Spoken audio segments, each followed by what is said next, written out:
106.5. Son las 6:56 minutos. Son las 6:56 minutos. Buenos días, dominicanos, dominicanas, ciudadanos, ciudadanas del mundo. Julio Martínez Pozo.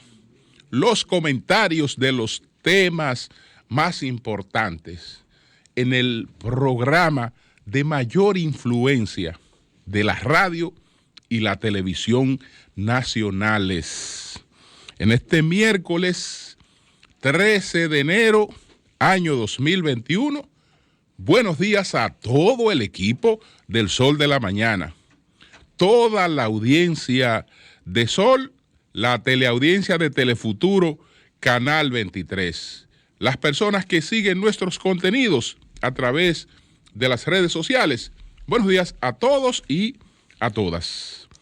Entonces, señores, en el día de hoy tenemos anotado 3 temas para compartirlos con ustedes, pero también tenemos otros temas. Estos temas son los puntos acordados en las conversaciones recientes entre autoridades dominicanas y haitianas. El plan de construcción de parqueos públicos, parqueos de uso público, que es una correcta continuación de obras del Estado. Es una continuación de Estado importante. Y entonces, en primicia, vamos a dar a conocer, en primicia, una carta que el doctor Reinaldo Pared Pérez entregó hace unos días al Partido de la Liberación Dominicana. Entonces, señores, antes de que nos adentremos en esos temas, yo quiero pues expresar toda mi solidaridad. Uno se imagina, pero solo ella sabe el terrible impacto que es estar laborando en un hospital, donde te llegue de repente el cadáver de tu propio hijo, el cadáver de un niño que tú dejaste jugando sano en su casa, porque hay situaciones que de todas maneras son pérdidas dolorosas, pero van condicionando a la familia. Si tú tienes un hijo que tiene una serie de dificultades, etcétera, y que tú sabes que en cualquier momento se puede producir un desenlace, lo que fuere, pero caramba, usted es una madre que se despertó, dejó a su hijo bien, etcétera, se va a trabajar a un centro hospitalario. Entonces, lo más lejos que puede tener es una situación como esa, que se produjo un accidente en su casa, el niño se cayó, se golpeó, se hirió, y llegó, ya el cadáver fue lo que llegó al hospital. Esa señora salió vuelto loca para la calle, y un carro la estropeó. Pero es para menos que a una madre le pueda ocurrir una cosa como esa. La verdad es que, señores, eso es una situación sumamente dramática. No hay un solo padre o una madre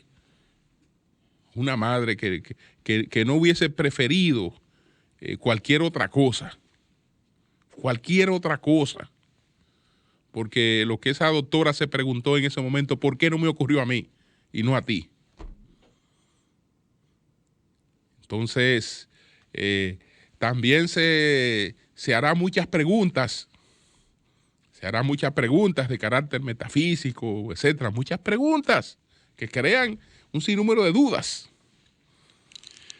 Entonces, nuestra solidaridad con esta doctora que padeció esta situación. Esto es en Los Hidalgos de Puerto Plata. Ella se llama María Genis Romano y trabaja en el Hospital Municipal de Los Hidalgos. Y allá fue que recibió el cadáver de su hijo. Una cosa, la verdad es que, bueno, señores, sí. Bueno, por otra parte, bueno, ¿qué ha pasado con el tema de las multas que anunció la Procuraduría General de la República? La comunidad jurídica la ha rechazado y ha entendido que no tiene facultad el Ministerio Público para hacer una cosa como esa. Yo creo que errar es de humano. Y si usted ha incurrido en algo que no le corresponde, el asunto no es, bueno, yo ahora no voy a desvanecer mi autoridad. Yo voy a mantener esto, aunque sé que eso es una ilegalidad, sé que es una arbitrariedad. O venir ahora con que la Procuraduría anterior establecía multas. Hoy, porque la Procuraduría anterior incurriera en una ilegalidad, eso sustenta que usted le dé continuidad a ilegalidades. ¿Y quién ha dicho que eso se apoyó cuando lo hizo la Procuraduría anterior? Entonces, de todas maneras, era ilegal. Entonces, ustedes se imaginan un ministerio público que está tratando de presentar una imagen distinta. Entonces, de cara a los ciudadanos, se proyecta de manera atropellante. A mí no me corresponde tomarme esta potestad, pero me la tomé. Y tú estás condenado previamente. Estoy vulnerando el principio de presunción de inocencia. Yo, en vez de producir que te hagan una citación ante un tercero imparcial para que determine lo que te corresponde a ti, no, ya usted está multado. Usted está multado. Entonces, eso nadie lo ha defendido. En términos jurídicos, desde luego. Nadie no aparece, porque a veces hay opiniones donde aparecen un grupo de abogados que sustentan una cosa y por otra parte abogados que sustentan otra cosa. No. Todo lo que yo he visto, y son gente de distintas aristas que usted la puede verificar tanto en los medios como en las redes, opinando sobre el asunto, una sola coincidencia. No, en un Estado democrático de derecho, al Ministerio Público, al que investiga y somete a la justicia, no le corresponde condenar. No le corresponde condenar. No le corresponde establecer ese tipo de cosas. Entonces, esperamos una rectificación, que eso no le hace daño a nadie, una rectificación. Ojalá que se produzca. Entonces, por otra parte, déjeme referirme, hay un cable me parece que es de la agencia F, me parece que este cable es de la agencia F, donde se presenta lo que ocurrió ayer. Lo que ocurrió ayer en el caso Odebrecht. Lo que ocurrió ayer en el caso Odebrecht, que es lo que hemos planteado. Vamos a ver, porque hay varios, bueno, hay un cable de la agencia F. Testigo Odebrecht responde pregunta de la defensa sobre pago de sobornos. y vamos a ver cuáles fueron las preguntas que este testigo respondió. El ex ejecutivo de Odebrecht, Mauricio Dantas Becerra, respondió este martes a las preguntas de los abogados defensores en el juicio sobre el pago de soborno por parte de esta empresa en la República Dominicana. En una batería de preguntas, el ex ejecutivo reconoció que él nunca presenció el pago de soborno al ministro Víctor Díaz Rúa y que nunca estuvo presente cuando se le transfirió dinero a los imputados Ángel Rondón ni Conrado Pitaluga, señalados como receptores y canalizadores de fondos ilegales. Es decir, este señor nunca presenció nada de eso. Pero hay otra posibilidad. Hay otra posibilidad de la que se le preguntaron, porque hay varias posibilidades. Bueno, ok, señor, usted no tenía que ver nada con pago de soborno, porque usted estaba en Odebrecht Medioambiental. Pero por alguna casualidad, caballero, por alguna casualidad, usted conoce de algún amigo suyo, compañero de trabajo, que estuviera en esas labores y que compartiendo un café con usted o una copita de vino, compañeros de trabajo al fin y al cabo de la misma empresa, o en una actividad social, le testimoniara que él vio o que él hacía esta práctica. No, tampoco. Es decir, el testigo estrella que dice que los sobornos se distribuían a través de 3 personas, no vio, no escuchó, no actuó, pero tampoco tiene referencia de nadie que le contara que sabía de eso. Eso es un asunto increíble. Entonces, Dantas Becerra tampoco pudo precisar qué parte del acuerdo de lenidad entre la constructora y las autoridades dominicanas se menciona que Conrado Pitaluga era receptor de fondos. ¿Usted sabe por qué le preguntan qué parte del acuerdo? Porque se presentó la firma de él en los documentos. Entonces, se supone que ese caballero firmó después de leer. Al firmar después de leer, él debe saber, y él mencionó a Conrado Pitaluga. Como él leyó los documentos, él debe saber en qué documento de ese legajo se menciona que se entregaban sobornos a través de Conrado Pitaluga. No, él no sabe. Resulta que él no sabe, es el testigo estrella y él no sabe. En relación a Ángel Rondón, Dantas Becerra dijo que tenía acuerdos societarios con la empresa, aunque no pudo precisar más de este punto. Es decir, el testigo estrella viene a decirle al país lo que el país sabe, porque entonces usted podía buscar a una gente en la calle y preguntarle si Ángel Rondón tenía acuerdos societarios con Odebrecht y todo el mundo le va a decir sí. Sí, él tenía acuerdos societarios con Odebrecht. Él era el representante de Odebrecht en la República Dominicana. Él tenía acuerdos comerciales con Odebrecht. Eso lo sabe todo el mundo. Podían buscar un chinero ahí afuera y el chinero iba a decir. Se supone que este hombre viene a decir, no viene a decir eso, que él tiene algo más que aportar con relación a eso. Entonces, en relación a Ángel Rondón, Dantas Becerra dijo que tenía acuerdos societarios con la empresa, aunque no pudo precisar más de ese punto. Yo nada más sé que él tenía negocio con Odebrecht.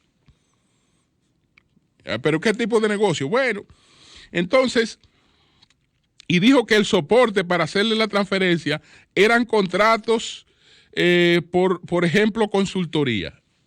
Es decir, él está diciendo, los pagos que este señor, es un testigo en contra del señor Rondón, y hay que aclarar que no es un testigo a descargo, pero el testigo a cargo que lo pusieron a decir una cosa que no está en las delaciones premiadas, que supuestamente los sobornos se distribuían a través de Rondón. Entonces ayer plantea que los pagos que recibió Rondón están soportados en contrato. Entonces, reiteró que Rondón recibió parte del total de los 92 millones de dólares que la empresa admitió haber desembolsado en concepto de soborno en el país para obtener obras públicas y que los pagos se realizaban a través de empresas offshore. Posiblemente algunos se hizo también en la República Dominicana. Es decir, él está diciendo, miren, mi empresa en sentido general admitió que pagó sobornos. Posiblemente algunos de esos pagos también se hicieron en la República Dominicana. ¿Y cómo que posiblemente? ¿Cómo es que posiblemente? Pero la empresa admitió en un acuerdo que había distribuido tanto aquí y usted es el testigo estrella para demostrar cómo fue que eso se hizo. No. Eso es parte. Entonces, declaró además que en el acuerdo suscrito por la Procuraduría Dominicana había nombres de funcionarios mencionados específicamente por los colaboradores, pero no supo dar nombres. Es decir, sí, hay nombres específicos. Hay nombres específicos. Y usted puede dar alguno de esos nombres. No, yo no puedo mencionar ningún nombre. Yo no puedo dar nombre. Pues yo no recuerdo ningún nombre. Entonces, dice él, no voy a emitir juicio de si fueron muchos o pocos las personas sobornadas, pero los colaboradores indican que eran personas con poder, de influencia y proyectos que eran de interés de la empresa. Así, ese es el testimonio de un testigo preciso. Es decir, no, sí se entregaron a gente que tenía influencia, etcétera, pero imagínese usted, es a eso que están ahí acusados, que usted tiene que, porque es a lo que le está siguiendo un proceso. Aunque la empresa admitió haber utilizado a Rondón como intermediario, el ejecutivo brasileño dijo que, por lo que recuerda, el nombre del empresario en sí no aparece en el acuerdo de admisión de culpabilidad firmado por la constructora. Caballero, pero usted es el firmante de ese acuerdo. Dice que el nombre de ese señor no aparece, pero eso lo está diciendo el mismo testigo a cargo. Es que está diciendo, dijo que, por lo que recuerda, el nombre del empresario en sí no aparece en el acuerdo de admisión de culpabilidad. Y si el nombre de él no aparece en el acuerdo en este acuerdo de culpabilidad, si la empresa no lo incluye a él, si la empresa no plantea que fue a través de él, sino que la empresa dice que era ella la que hacía eso de por sí, ¿de dónde a usted lo ponen a decir que eso se hacía a través de Rondón, de Víctor Díaz Rúa y de Pitaluga? ¿De dónde sale eso? Bueno, el caso es que en la sesión de la tarde subió a estrado el exministro de Obras Públicas, Víctor Díaz, que reiteró que el testimonio de Anta Becerra carece de validez porque siempre habló en base al testimonio de los delatores. El siguiente testigo fue María Eugenia Batista, también de la planilla de Odebrecht, quien ante pregunta de la defensa reconoció que nunca vio a ningún empleado de la constructora sobornar a ningún funcionario. Oye, este es una testigo a cargo, ¿eh? Este es una testigo a cargo. A cargo. Entonces, ella nunca vio sobornar a nadie. La testigo, le repito, es una testiga a cargo de los testigos estrella. La siguiente testigo fue María Eugenia Batista, también de la plantilla de Odebrecht, quien ante pregunta de la defensa reconoció que nunca vio a ningún empleado de la constructora sobornar a ningún funcionario, ya que tuvo conocimiento de los hechos de manera indirecta.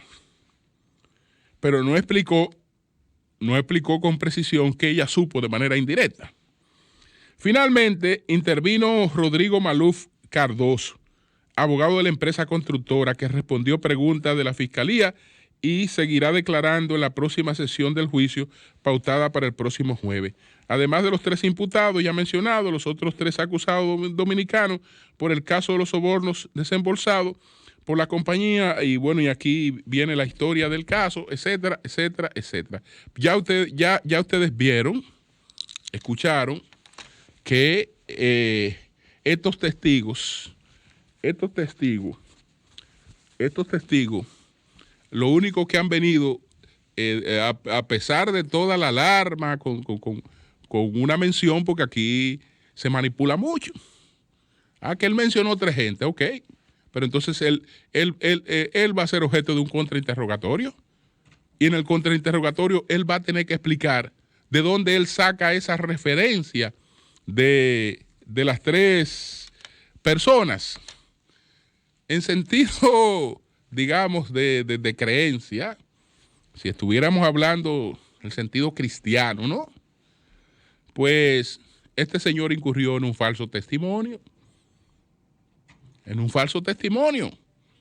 Y no levantar falsos testimonios se supone que es uno de los 10 mandamientos.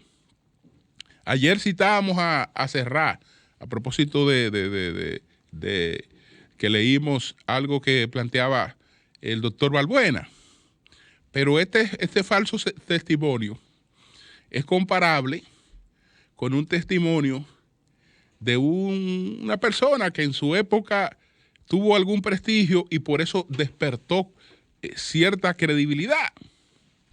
Pero el testimonio era tan insustentable como este testimonio del señor Becerra.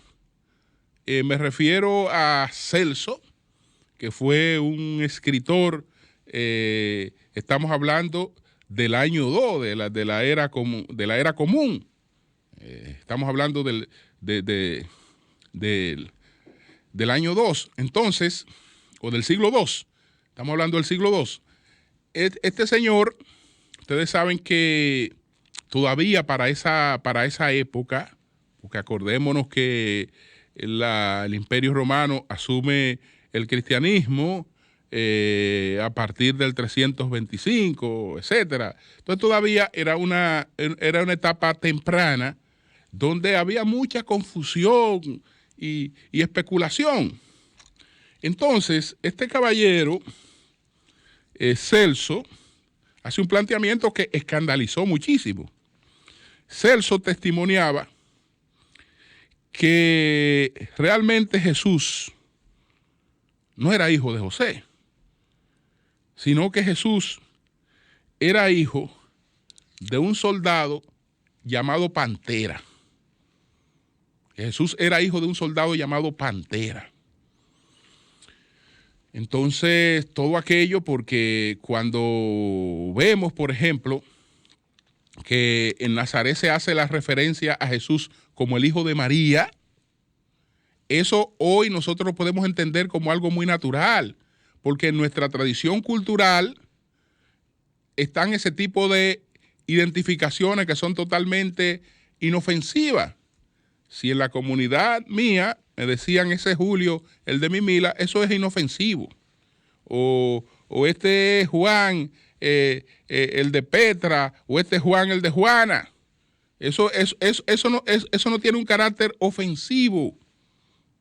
No tiene un carácter ofensivo, pero no lo tiene en la cultura en la que nosotros nos desarrollamos y en la época en la que nosotros nos desarrollamos.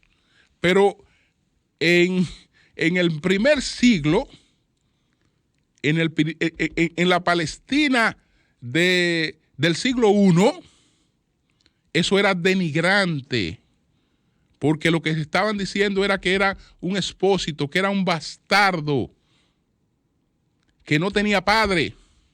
Eso es lo que estaban diciendo, eso era lo que decían en Nazaret. No, ese es Jesús el de María. Eso era totalmente despectivo en ese contexto. Entonces, aparecieron muchísimas invenciones como esa que posteriormente hizo Celso. Entonces Celso dijo, no, es que el padre de él es Pantera, un soldado, y habló muchísimas cosas de Pantera ahí. Entonces cuando tú vas y buscas la base, porque bueno, cualquiera puede sustentar cosas hasta con las que usted no esté de acuerdo, pero tiene que estar basado en algo. Tiene que estar basado en algo. Cuando usted va y busca, ven acá, ¿y en qué se basa Celso? ¿En qué fue que ese caballero se basó para testimoniar eso? Nada, que un judío palestino, dice él, conocía a alguien que planteaba eso. Eso no estaba sustentado más que en eso. Más que en eso. Y ya ustedes se imaginan. Bueno, miren, ¿qué pasa con la historia de los tratados entre la República Dominicana y Haití desde el primer tratado, que es el Tratado de Aranjuez, desde el primer tratado que es el Tratado de Aranjuez, pues no tenemos el que tiene que ser como 1777, no tenemos otra cosa que no ha sido una cuestión de incumplimiento. El Tratado de Aranjuez, pues, delimitó las fronteras. Primero hubo otros tratados, pero que no delimitaron la frontera, porque estuvo el Tratado de Nimega. El Tratado de Nimega lo que hizo fue que reconoció la existencia de prácticamente dos países, pero no estableció una delimitación. La delimitación la establece Aranjuez. Pero ¿qué pasa? Que después de Aranjuez hubo tratados posteriores. Entonces, la posición dominicana siempre fue, tan pronto se produjo la independencia del país o la separación, procurar, estamos hablando del año de 1844, venimos en 8,000 reuniones con los haitianos para procurar un acuerdo de delimitación fronteriza desde 1844. Y siempre los acuerdos se produjeron de palabra, pero a la hora de la hora los acuerdos se evadían. Y estoy hablando que la República Dominicana produce su separación en 1844, aunque después de eso tuvo que recibir más de 10 invasiones y pelear decenas de batallas para poder sustentar esa independencia. Entonces, desde 1844, señores, para quedarme en las fechas, estuvimos tratando de procurar un acuerdo. Gobiernos vienen de este lado, gobiernos van de aquel lado, de los dos lados, y siempre fue el preanuncio del acuerdo, pero después el desconocimiento. Entonces, señores, ustedes saben cuándo fue que se logró un acuerdo, el acuerdo que se está buscando desde 1844. Estamos hablando de que se logra en el gobierno de Horacio Vázquez, el primer acuerdo de delimitación fronteriza. Es decir, estamos hablando que nos separamos en 1844 y es en 1929 cuando logramos el primer acuerdo de delimitación fronteriza. El acuerdo, los gobiernos de la Primera República fracasaron, los gobiernos que se establecieron después de la Restauración, todos fracasaron en esa intentona. Y entonces es en la Tercera República que se va a producir el acuerdo de delimitación fronteriza del 1929, que luego fue ratificado posteriormente y en el 1936. Entonces, después nosotros, ¿qué hemos tenido? Hay una comisión mixta bilateral que debe operar entre ambos países. ¿Cuál ha sido su operatividad? Cero. Su operatividad, cero. Hoy, pues, deberíamos ponderar los anuncios que hizo ayer el gobierno, el señor canciller, don Roberto Álvarez, acompañado del presidente, cuando da a conocer una serie de puntos acordados con el gobierno haitiano.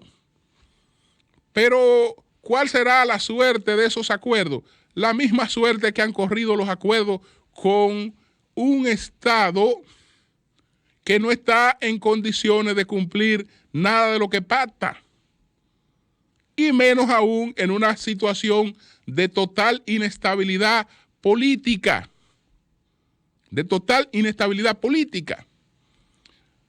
Es verdad que hasta donde se escuchó lo de ayer, el registro civil dominicano no está comprometido. Es decir, para allá no se ha mirado. Porque sí, desde que se mire para ahí, aquí hay serios problemas. No, para allá no se ha mirado. El acuerdo es que nosotros vamos a trabajar para identificar a los haitianos que están aquí, pero para el registro civil haitiano. Eso tiene muy buena intención. ¿Quién pondrá los recursos para eso? ¿El Estado Dominicano? Perfecto. Si fuera eso solamente, porque algo debe haber colaboración y los problemas entre ambas naciones tienen que resolverse de manera con colaboración, con conversación, con diálogo. Pero bueno, lo busca la República Dominicana los recursos para eso, porque Haití no va a poner un peso para eso. Perfecto. ¿Qué hace un país al tener un levantamiento de personas que están en su territorio totalmente en condiciones de ilegalidad? ¿Qué hace? ¿Suscribió el gobierno algún pacto en relación con eso? Porque un Estado que identifique una cantidad de personas que están en su territorio de manera ilegal, le corresponde una cosa, que es la deportación de esas personas.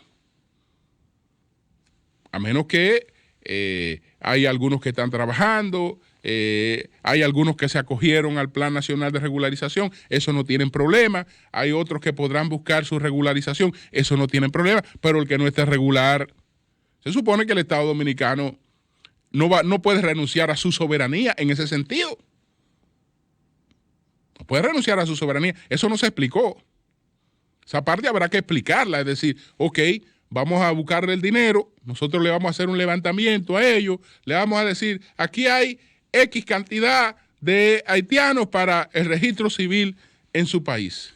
Ahora, ¿qué hacemos con ellos cuando hagamos el levantamiento que debe salir, ya usted sabe, por unos cuartos que nosotros no lo tenemos? ¿Qué hacemos con ellos? ¿Qué hacemos con ellos? Lo ideal es que Haití dé demostraciones de voluntad de que quiere registrar a sus ciudadanos y que empiece registrándolo en Haití. Es decir, a lo primero que ustedes tienen que buscar documentos son a los haitianos que viven en Haití.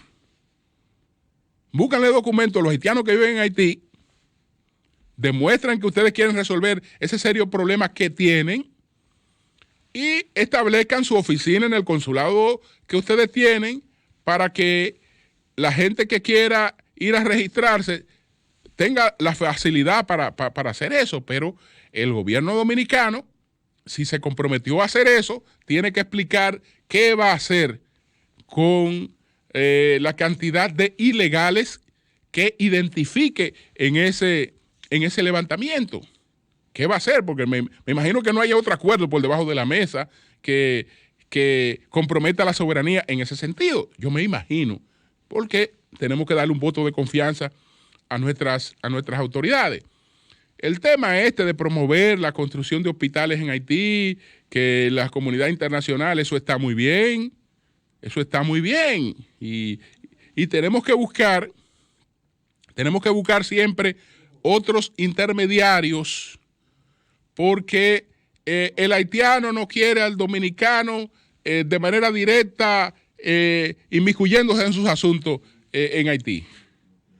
El presidente más solidario con ese país, la primera mano solidaria, incondicional que ese país recibió cuando se produjo el terremoto del 2010, que fue Leonel Fernández, que inmediatamente dispuso toda suerte de ayuda en beneficio de Haití, creó un comité internacional de auxilio a ese país y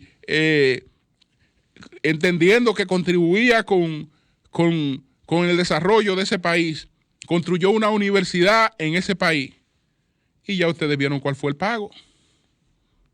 El pago es que si no corre lo matan. A él y a su comitiva. Ese fue el pago. Y estamos hablando de que usted no se va a encontrar en la historia reciente nuestra una persona que haya tenido mayor espíritu de colaboración con ese país. Y ya ustedes vieron cuál fue la consecuencia. Entonces sí, vamos a colaborar, pero que aparezcan otros terceros que canalicen eso, que nos ayuden en eso, porque la República Dominicana no les recomiendo que se meta directamente en nada de eso. Sí necesitamos que eso se haga. Incluso, en ese caso, si tuviéramos que colaborar económicamente, colaborar, porque como quiera nosotros estamos colaborando. Como quiera estamos pagando. Entonces, tendría sentido ahí. Esa sería una inversión que tendría retorno, porque el retorno sería en la economía de recursos que estamos gastando en los hospitales dominicanos. Entonces, bien el diálogo. El diálogo siempre hay que mantenerlo. La posibilidad de acuerdos, etcétera, etcétera, siempre vamos a mantenerla.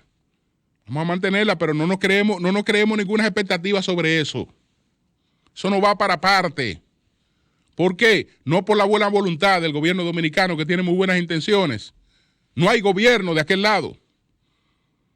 No lo hay, lamentablemente. Que pueda, y cuando lo ha habido, no le han dado seguimiento a los acuerdos. No han cumplido ningún acuerdo con la República Dominicana. Ningún acuerdo lo han cumplido. Históricamente. Entonces, ¿qué hace pensar que se ha producido un cambio cuando allí todavía lo que reina es la absoluta inestabilidad? Eso con lo que tiene que ver con eso. Saludo, por otra parte, lo que hizo ayer Obras Públicas. Lo único que en esto, señores, siempre no daña para nada. Por el contrario, se enaltece cuando usted hace las cosas como debe hacerla.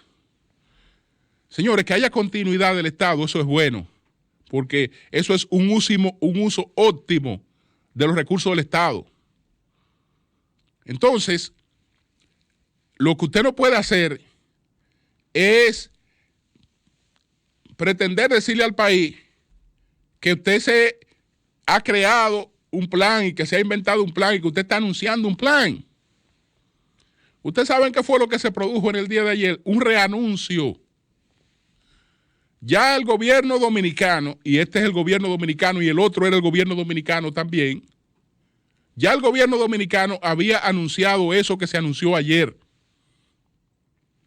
En una rueda de prensa que se produjo el 23 de julio del año 2019, donde estaban, entre otros, el ministro de Obras Públicas, Gonzalo Castillo, el administrador del Banco de Reserva, no me acuerdo qué otros funcionarios estaban allí, se anunció este plan que el gobierno anunció ayer, el mismo plan, que es Parquea TRD, con los mismos criterios. Con los mismos criterios. Es el mismo plan. Entonces, ese plan es bueno. Y como el plan es bueno, como eso es plausible, como eso responde a una necesidad, qué bueno que eso tiene continuidad y eso se va a hacer. Entonces, ustedes se imaginan lo que enaltecería al gobierno plantear que está continuando algo que era bueno. Eso le dice a la sociedad, ese es un gobierno justo. Y ese es un gobierno que las cosas buenas la apoya y le da continuidad. Y a las que critica y cuestiona son a las cosas malas. No. Ayer se aparece una parafernalia presentando un acuerdo y dando una primicia sobre algo que se va a hacer que ya se había anunciado. Que si usted lo va a hacer de nuevo, tiene que agregarle algún elemento nuevo. Por ejemplo, yo habría dejado eso ya no para un anuncio.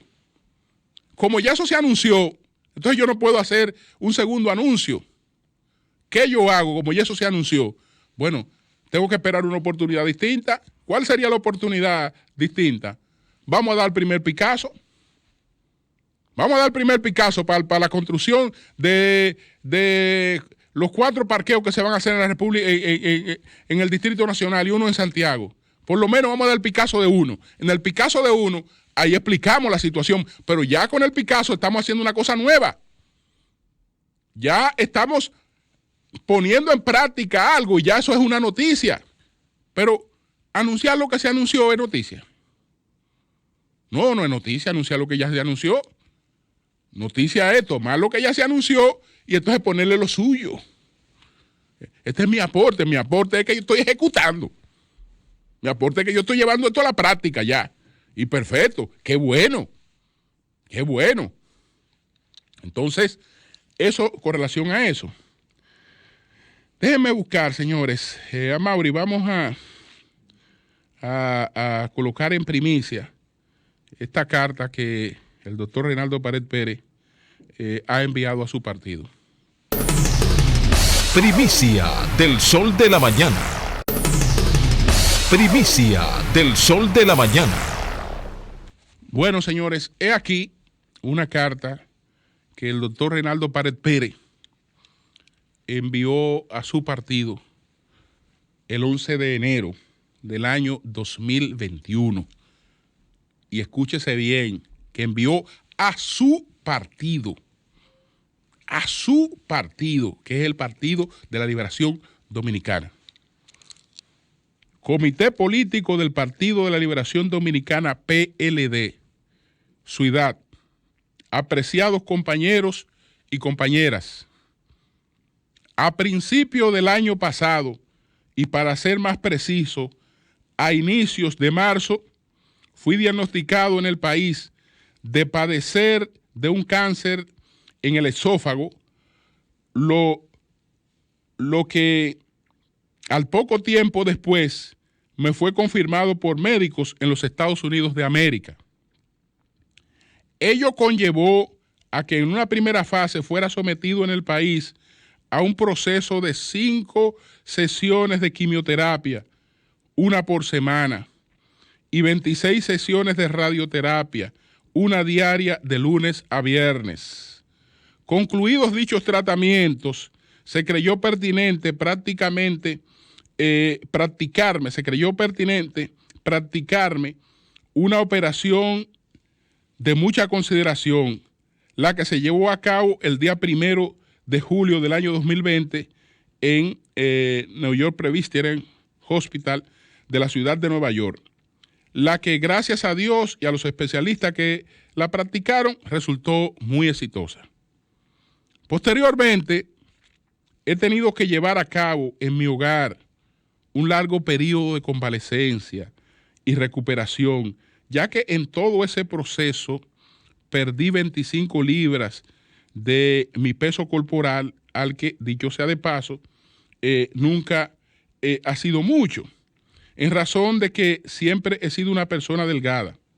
A consecuencia de todo ello, tendré que viajar a la ciudad de Nueva York el próximo mes de febrero para fines de chequeo y evaluación.